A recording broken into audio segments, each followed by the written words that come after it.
어젯밤 당신이 잠든 사이 글로벌 금융시장에서 믿기 힘든 일이 벌어졌습니다. 거대 자본들이 미친 듯이 은을 쓸어 담기 시작했거든요. 단 하루 만에 은 가격이 6% 넘게 폭등하며 온스당 94달러 선을 단숨에 돌파했습니다. 정확히는 94.14달러까지 치솟았죠. 하루에 5달러 넘게 뛰어오르는 이 기형적인 폭등장은 단순한 투기판의 소음이 아닙니다. 지금 이 순간 당신 가족의 식탁과 지갑을 위협하는 냉혹한 신호탄이 터진 겁니다. 50대 가장이신 분들, 제발 아침 뉴스에서 흘러나오는 금속 가격 상승 소식을 그냥 지나치지 마세요. 이건 먼 나라 광산 이야기가 아닙니다. 당장 내일 아침 당신 식탁 위 계란값, 출근길 주유소 기름값, 퇴근 후 마트 장바구니 영수증에 직격탄을 날릴 사건이거든요. 더 무서운 건 따로 있습니다. 당신이 평생 허리띠 졸라매며 모아온 은퇴 자금, 그 돈의 가치가 지금 이 순간에도 조용히 녹아내리고 있다는 겁니다. 새벽 5시에 일어나 출근 준비하고 저녁 늦게까지 회사에서 버티며 한 푼 두 푼 모은 그 돈 말이에요. 은행 통장에 찍힌 숫자는 그대로인데 그걸로 살 수 있는 건 점점 줄어들고 있습니다. 87.83달러에서 94.14달러로 치솟는 이 가파른 상승 곡선 뒤엔 뭔가 심상치 않은 공포가 숨어 있습니다. 월스트리트의 최상위 포식자들, 그들은 이미 냄새를 맡았어요. 겉으로는 평온해 보이는 경제 지표 아래 균열이 벌어지고 있다는 걸 감지한 거죠. 골드만삭스, JP모건, 블랙록 같은 거대 자본들이 조용히 움직이기 시작했습니다. 그들은 텔레비전에 나와서 대중들한테 위험하니 대피하세요라고 친절하게 알려주지 않아요. 그냥 침묵 속에서 자기들 돈부터 챙겨서 안전한 곳으로 옮기는 겁니다. 이건 단순한 가격 변동이 아니라 다가올 경제 폭풍의 가장 명확한 경고음입니다. 간밤에 벌어진 시장 상황을 한번 들여다볼까요? 개장 종이 울리자마자 대인 가격은 88달러 선에서 출발했습니다. 그런데 여기서부터가 심상치 않았어요. 단 한 번의 머뭇거림도 없이 매수 주문이 폭포수처럼 쏟아져 내렸거든요. 시장의 모든 지표가 일제히 사라 사라, 지금 당장 사라고 외치는 상황이었습니다. 거기에 알고리즘 프로그램 매매까지 가세하면서 시장은 말 그대로 광기에 가까운 폭발력을 보여줬죠. 도대체 왜 이렇게까지 다급한 걸까요? 왜 거대 자본들은 지금 이 순간 은이라는 실물 자산에 목숨을 거는 걸까요? 이 근본적인 질문에 답을 찾으려면 우리 평범한 사람들의 삶을 한번 돌아봐야 합니다. 당신은 지난 30년간 어떻게 살아오셨나요? 새벽 공기를 가르며 출근하고 야근하고 주말에도 일하면서 버텨왔잖아요. 정부가 말하는 건전한 경제 시스템을 굳게 믿으면서요. 내 집 마련하려고 대출받고 자식들 대학 보내려고 학자금 모으고 노후 준비한답시고 적금 들고 연금 부어 넣었습니다. 이게 바로 대한민국 가장들의 평범한 삶이었죠. 그런데 지금 월스트리트에서 벌어지는 이 냉혹한 움직임은 뭔가요? 우리가 믿어온 그 시스템이 흔들리고 있다는 신호 아닙니까?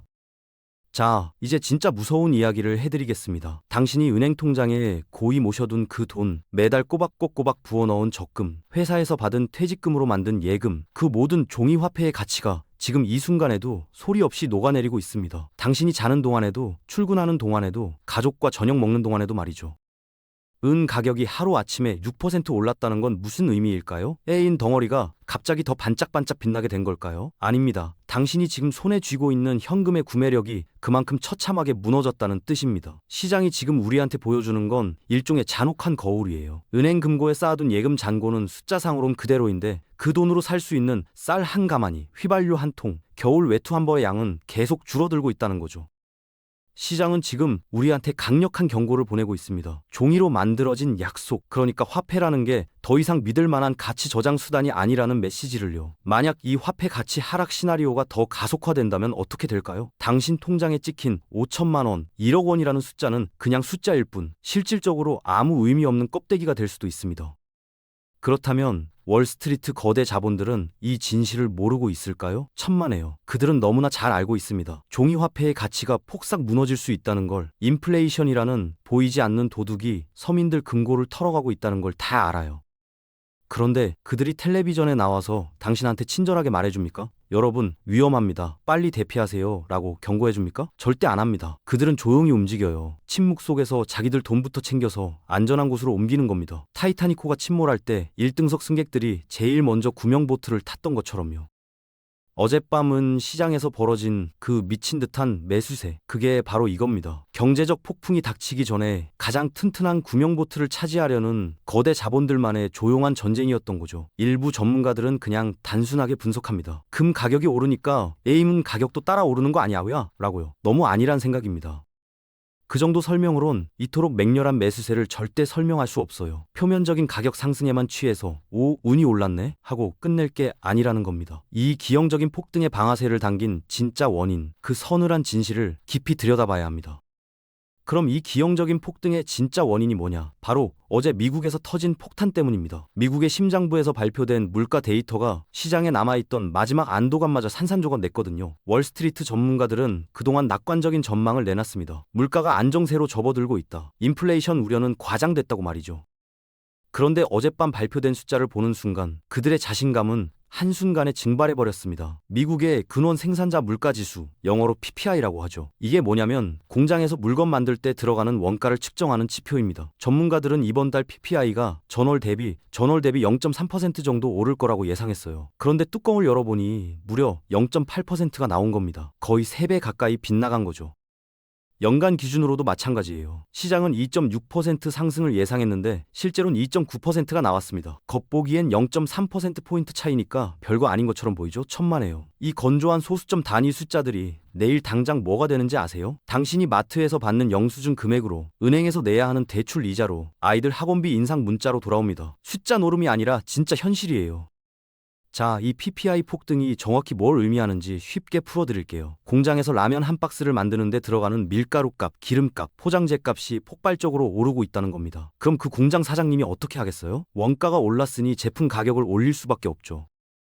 그래서 마트 진열대에 놓인 라면 한 봉지 가격이 오르는 겁니다. 라면만 그럴까요? 아니에요. 쌀, 식용유, 휴지, 치약, 아이들 공책, 겨울철 난방비까지 당신이 매일 손대는 모든 생필품 가격이 동시다발적으로 치솟게 됩니다. 이게 바로 비용 증가의 무서운 연쇄 반응이에요. 그런데 더 끔찍한 건 따로 있습니다. 당신 월급은 오르나요? 대부분의 직장인들, 특히 50대 중반 넘어가면 연봉 동결이 기본이잖아요. 어떤 분들은 오히려 명예퇴직 압박에 시달리기도 하고요. 그러니까 지금 무슨 일이 벌어지고 있냐면 월급은 꼼짝 않고 제자리인데 밥상머리 물가만 미친 듯이 올라가는 겁니다. 이게 바로 경제학에서 말하는 스태그플레이션이에요. 경기는 침체되는데 물가는 폭등하는 최악의 시나리오죠. 퇴근길 마트에서 카트 밀면서 가격표 하나하나 확인하다가 한숨 쉬어본 적 있으시죠? 이게 벌써 이렇게 올랐어 하면서요. 그 한숨이 점점 깊어지고 있습니다. 조용히, 그러나 확실하게 서민들의 삶이 피폐해지고 있는 겁니다. 여기서 정말 이상한 일이 벌어집니다. 과거 경제학 교과서대로라면 이렇게 물가가 치솟을 땐 중앙은행이 금리를 확 올려야 정상이에요. 금리가 오르면 달러 가치가 강해지고, 그러면 금이나 엔 같은 실물 자산 가격은 내려가는 게 공식이었거든요. 그런데 지금 시장은 어떻게 움직이고 있습니까? 물가가 폭등했다는 소식이 나오자마자 대인 가격이 더 미친 듯이 치솟고 있어요. 완전히 정반대 방향으로 가고 있는 겁니다. 이게 뭘 의미하냐면 거대 자본들이 더 이상 국가의 통화 정책을 믿지 않는다는 겁니다. 미국 중앙은행인 연준이 금리를 올리든 말든 달러를 쥐고 있는 게 안전하다고 생각하지 않는 거예요. 왜냐하면 달러 가치가 아무리 강해진다 한들 치솟는 물가 앞에선 무용지물이라는 걸 그들은 너무나 잘 알거든요. 지금 월스트리트를 지배하고 있는 감정은 한마디로 깊은 절망입니다. 통제불능의 인플레이션이 앞으로 몇 년간 계속될 거라는 어두운 전망이 시장 전체를 짓누르고 있어요. 보이지 않는 인플레이션이라는 도둑이 매일 밤 당신 금고에 몰래 침입해서 구매력을 훔쳐가고 있는 겁니다. 가장으로서 가족을 책임져야 하는 당신의 어깨, 그게 왜 이렇게 무거운지 아세요? 당신이 무능해서가 아닙니다. 돈을 헤프게 써서도 아니에요. 시스템 자체가 무너지고 있기 때문입니다. 화폐의 가치가 구조적으로 무너지는 상황에서 아무리 열심히 일해도 따라잡을 수가 없는 거예요. 그런데 왜 하필 은일까요? 금도 있고 부동산도 있고 비트코인도 있는데 왜 거대 자본들은 지금 은에 미친 듯이 몰려들고 있는 걸까요? 글로벌 투자은행 중 하나인 도이치은행이 최근 의미심장한 보고서를 냈습니다. 수백 명의 엘리트 애널리스트들과 슈퍼컴퓨터를 동원해서 분석한 결과물이에요.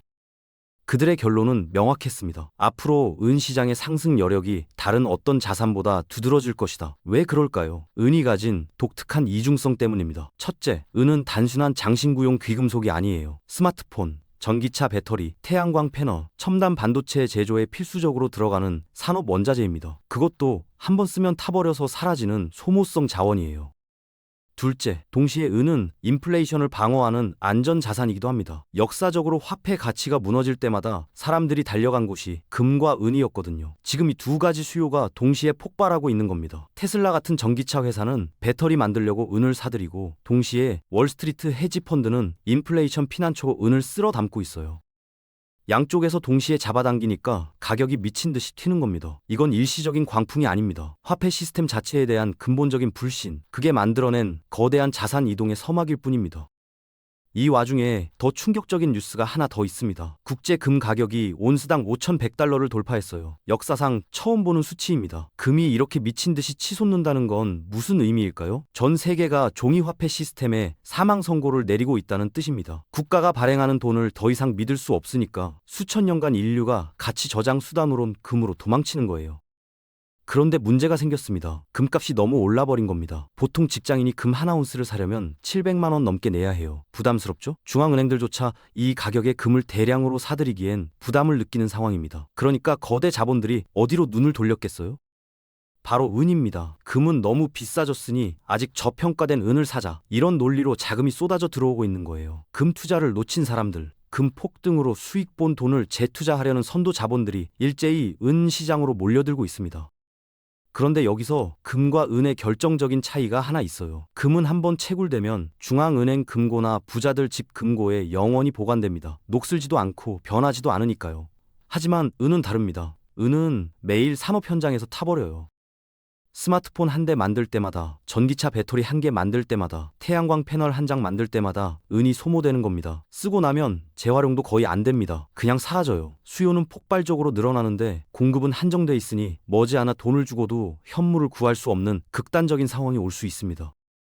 설상가상으로 지금 국제 정세가 어떻습니까? 미국과 중국의 무역 전쟁, 러시아와 유럽의 대립, 중동의 긴장 고조, 이 모든 게 뒤엉켜서 전 세계 공급망을 산산조각 내고 있습니다. 강대국들이 자국 우선주의를 외치며 관세 폭탄을 터뜨리고 있거든요. 우리 자원은 우리가 먼저 쓴다. 이런 식으로 수출을 통제하기 시작하면 어떻게 될까요?